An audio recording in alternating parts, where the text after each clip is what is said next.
What's going on, guys? Matt here. Today we are looking at the Kershaw link, as you can see.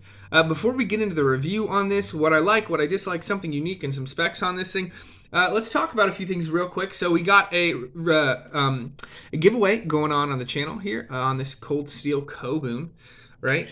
So go back a few videos to the video that says I'm giving away a cold steel Kobun. Make sure you follow those instructions. You have to like that video, you have to comment below, and you have to be a subscriber. So yeah, make sure you do that on that video so you can be entered to win this blade with this sheath. And that giveaway is going to end the week of February 8th. So make sure you do that, before then to be entered in for that giveaway.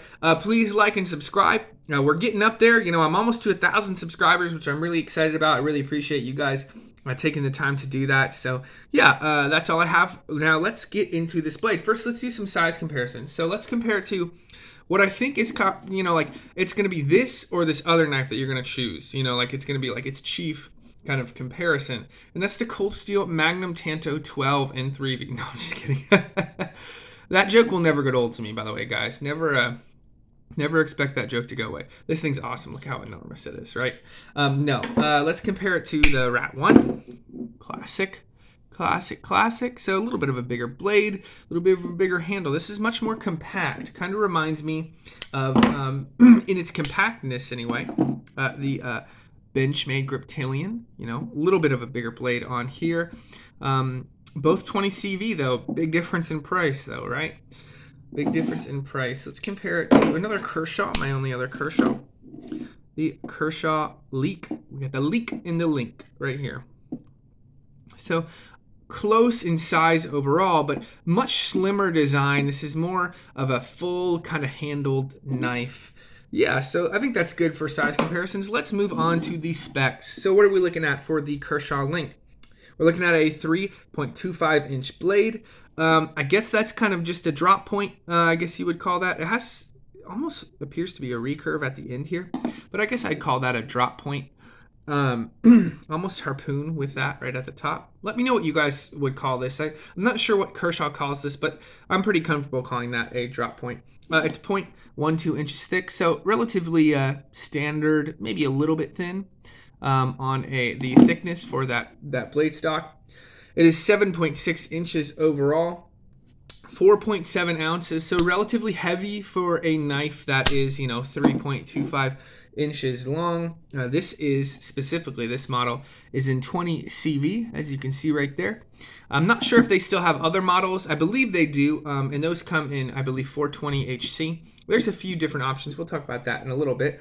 This is assisted opening, as you can see. This has aluminum handle skills. They have a GRN version with steel liners right there and a polymer backspacer. And this is made in the USA, so that's pretty cool. We'll talk about that in a little bit. And if you want to buy one of these, specifically this model in 20 CV, you were looking at about $80, which pretty incredible for the materials you're getting. So let's get into what I like. So first of all, value. That's really good value, guys. This isn't a foreign produced knife. I know a lot of people appreciate, a lot of American people appreciate when things are made in their country, just like I'm sure Australian people appreciate when things are made in Australia, and Taiwanese people appreciate when things are made in their country. It's just nice to see home manufacturing, supporting jobs here locally in the United States, just like I'm sure many of you guys out of the country like to see jobs in your countries as well. So I like to see that. This is American made, and this is $80 for 20 CV, American made, aluminum handles, nicely contoured. We'll talk about that in a little bit. Steel lined. So this isn't, fiber reinforced nylon. This isn't a cheap material. This is, premium materials all around for $80, made in the United States of America. That is impressive, guys. That's very impressive. We talked about the Benchmade Griptilian. This is about $200. That's 20 CV as well. So the same steel. I've heard that Kershaw treats their 20 CV a little bit soft. But still, it's 20 CV, which is a fantastic, fantastic material. So this is an incredible value. And I love seeing that. I love seeing things produced, in my home country that are also a great, great value. So I like 20CV a lot. We've talked about it a little bit. From what I've used of it, and I've been using the Benchmade Griptilian quite a bit, it's really good. I mean, it holds an edge very, very well. No issues with rusting at all. So I really, really like that they chose 20CV, and I like that they're giving it to us at that price, as I just mentioned. So what else do I like? The handle on this is both comfortable. We'll talk about something I don't necessarily love about the handle, but I really love that anodized, aluminum. I think that's a really pretty kind of olive green. And I also like these design accents. It's not just a flat blade. I owned a Kershaw Link that was aluminum handle scaled, and it had actually, I think it was like a Walmart version. For those of you who don't know, maybe you live overseas. Walmart is like a big retail store. But yeah, so they look just like this actually, and it had a stonewash blade as well. So it was really nice, a nice kind of anodized purple, but it was flat. It didn't have these design elements. It didn't have this machining. I think this machining, adds a tiny bit of traction, which is nice, and it also just looks really nice. It gives the blade, gives the overall look of the knife. Kind of, it makes it look more elegant, but it also kind of gives you just gives you a higher looking blade, something that looks more expensive than it actually is, which I really appreciate. A higher looking blade. I think that's a technical term. No, yeah, I like the scales and I like the machining on them as well. I think that looks really, really good. Another thing I like is the blade shape. This is a really, really nice blade shape, and it's funny because a lot of drop point designs, and we're gonna bring the Benchmade out here again. Your flat is right here, and then your belly is right here. With this, I think it's really interesting because your flat, it's almost all belly, right? There's not really any flat. This whole thing is a big curve. So for food processing and just slicing, tasks, anything like that, carving, this just has nice belly the whole way through. And I really appreciate that. I think this is a very utilitarian blade. It's ground really nice and thin. So it just slices very nicely. And the whole thing is belly, which is really, really cool because, that just gives you more slicing capability, more so than on a knife, obviously, like a knife like this, which is literally all straight edge. Still very utilitarian, but utilitarian in a different way. So I really do appreciate this drop point blade style. I like the overall look of this blade as well. Going along with those handle scales, I think this is just a very, again, the lines, you got this nice swoop over all the top. It's just like this nice kind of horizon swoop right there. With the blade deployed, nice stonewash on that. The overall look of this knife is nice. I really appreciate that. I also like the clip. Now, it's not like the perfect clip, but it's a really nice deep carry clip. Those screws are very, very low and recessed. They're not like the, do I have it? I do have it in my pocket right now. I don't know why I deployed it. We don't need it deployed. Look at those screws. I'll never get over that because it was just this. I love this knife so much. This case can do it. And those screws are just, they're horrible. They get in the way so much. They're way too tall. Look at the difference in these screws. Look how much lower those set on the Kershaw. So yeah, this is the right way to do a deep carry clip like that. And I think it's really nice. Those screws do not get in the way. It carries nice and deep. So yeah, I think this clip is very, very well designed. Good job on that clip. So this is something I don't mind. There is one on this video. I don't mind the assisted opening on this. I generally prefer a knife that just has nice smooth action rather than assisted opening. So on a blade like this right here, this case, there's a relatively strong detent, and then it just opens and it flips and it just closes really smoothly, right? So on a blade that has nice action and that has a good detent and is designed well, you don't need assisted opening. And assisted opening springs can break. I've had them break on Kershaws. Now Kershaw, their warranty is fantastic. I sent it in. They got it replaced. That happened on this one, and they replaced it. They even replaced a stripped screw. So their fantastic warranty is really good. KIA, I believe, is what their parent company is called, because they also own zero tolerance as well. So yeah, I think that the warranty is great, but I don't mind assisted opening. I really just prefer standard opening. That way we don't have to deal with a spring breaking.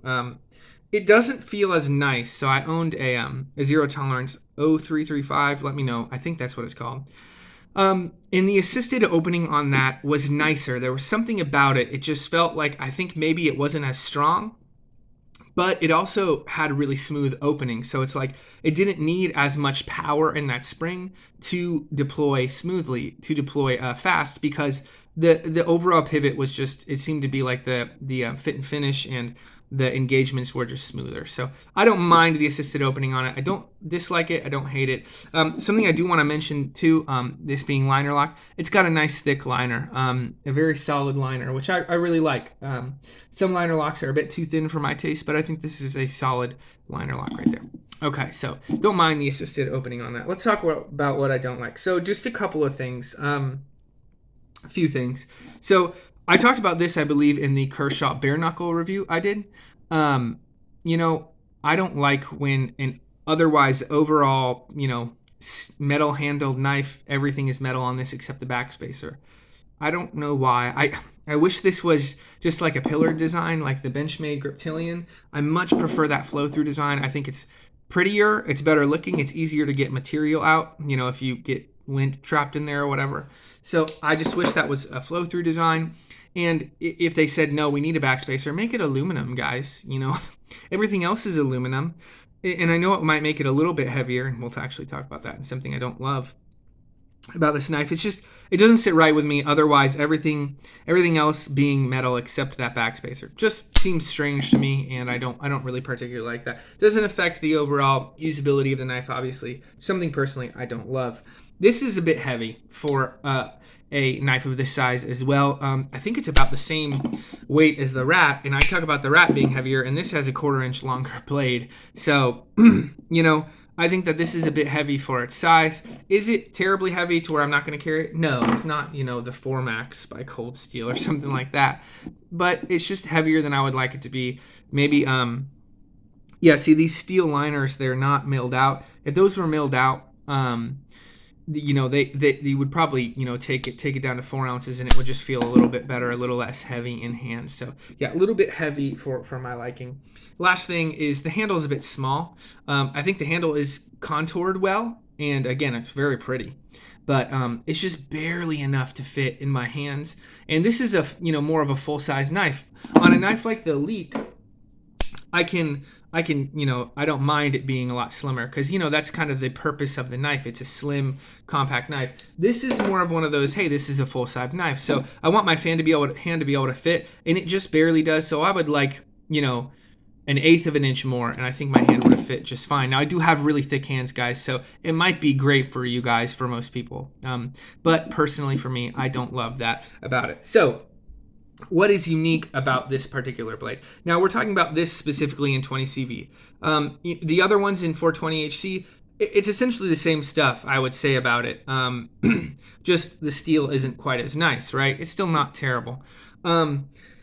I think that this is incredible because you're getting premium steel, American craftsmanship, premium materials, aluminum handle, steel liner, deep carry clip. Just, they're not skimping on really anything, and you're getting it for $80. That's pretty incredible. This knife right here, American made, they're not skimping on anything either. Over 200, like 220 if you want one of their new G10 models. That's nearly triple the price of this. And you're getting similar materials. You're not getting that axis lock, which people like, and I would much prefer. But still, that's pretty incredible. And I think it's very unique that Kershaw said, you know what? We're going to give everyone an American-made blade, made in our American factories where the company was started, in premium steels, with nice materials. And so I think that's super unique. So if you want, especially if you're an American, you want an American-made blade in premium materials, you don't have to spend $220. You don't have to spend that much money. Another knife that might compare that's a little bit more expensive but still premium materials would be the Case Kinsua. And S35, still not as nice of 20 CV. So this, while I prefer this knife probably, this is still more premium materials, which is pretty incredible and pretty unique. So would I recommend it? Absolutely.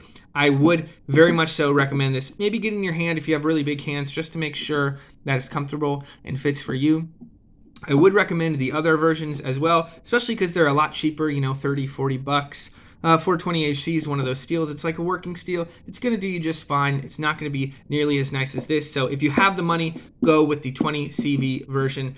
It will not disappoint you. Guys, thanks so much for watching. Make sure to like and subscribe. Make sure and check out that Code Moon video so you can be entered to win. I hope you have a good one.